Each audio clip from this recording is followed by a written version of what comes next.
With Argenti being this close to release, there are a lot of people that are looking at him and not really giving him any time of day.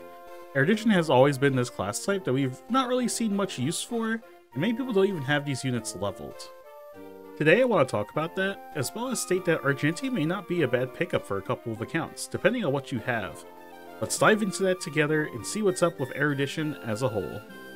The whole identity behind Argenti and his playstyle is that he's this character whose entire goal is to try and build up to his Big Burst ultimate, which allows for him to deal more damage additionally to the base attack that his lower ultimate already does on an additional random target. The very neat thing about this is, yes, he does have two versions of his ultimate, which means that if you do need to burn his cheaper version, it won't be as bad, since you'll still have the energy potential from when you're pulling for the bigger ultimate. This could lead to situations where you're able to do two small ultimates easier, which can help overall by allowing you to help clear out mobs faster. On the other sides of things too, this also means you can save his big ultimate for waves with elite mobs, and clear out the smaller trash to allow for that additional hit to target the elite mob itself. This makes Argenti another great option for physical damage. For players who haven't been graced by Clara's presence like myself, he'd be a great pickup to help with your physical coverage. Argenti as a character is someone who's always wanting, because if you can give, they'll pay you back with results tenfold. Tingyun's the first character that pops into mind. She's pretty universal when it comes to any character that gets introduced. She's the first one that pops into mind when you think, oh, this character needs energy? Well, who can give it to them? Her ultimate provides that additional damage boost as well as 50 energy. Additionally, with her E6, she'll be able to provide another 10 energy on top of that. Her skill provides Benediction, which in turn with her E2 allows for her to provide additional 5 energy when Argenti defeats an enemy each turn. With these two together, they'll be able to pack a punch for sure. Next up's Hanya, another new introduction coming along with Argenti. As a physical harmony character, that gives her access to some great options. Planetary Rendezvous is the first that comes to mind, which will provide matching elemental bonus damage based on what the wearer's element is. In addition to that, you can also run Penacony Land of the Dreams on your Hanya, provide her with more energy, as well as providing another 10% bonus elemental damage to the team. Hanya helps lessen the burden with her skill, allowing for more skill points to be funneled back to your team, which is great considering Argenti wants to be able to use this skill as often as possible, and additionally deal more damage to the target who has that burden mark on them. Let's not forget about her ultimate, which provides a massive amount of attack percent as well as speed to allow for his big hit to hit even harder. Big number means happy camper. Huo Huo's the next character I want to bring up. She may be one of the newer characters to have released, but it's not bad to bring her up because this really feels like these two were meant for each other. Huo Huo allows for Argenti to get back up to 20% of his energy back, while additionally giving him an attack percent bonus from her ultimate. Our little Foxian may be scared, but Mr. Tails got our back to allow for these two to pack a punch together.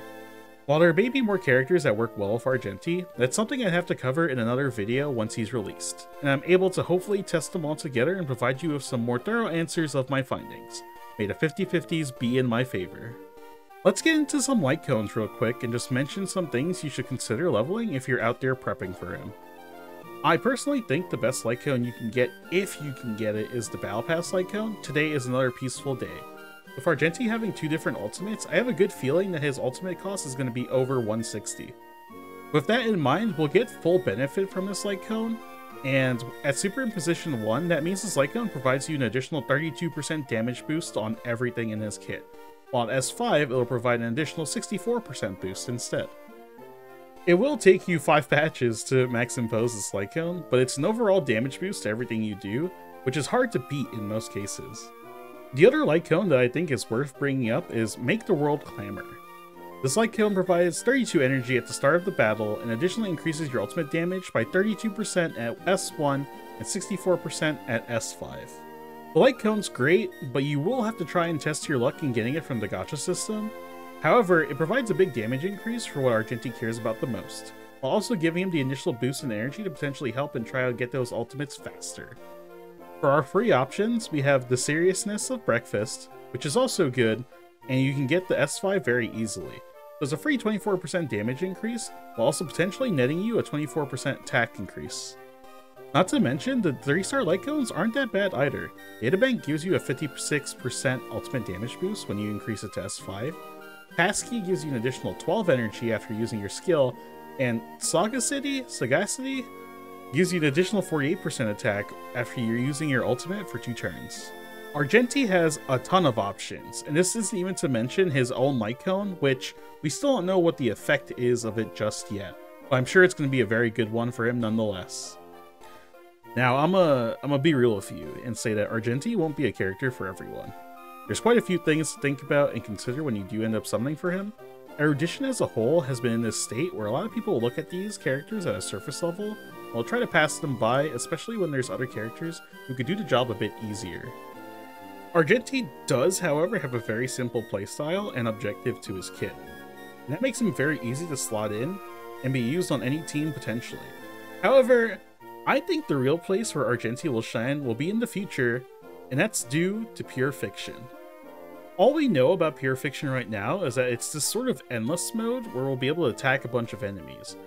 Maybe this is why they're releasing Argenti now, for the potential of a future game mode. It wouldn't be the first time they've done something like this.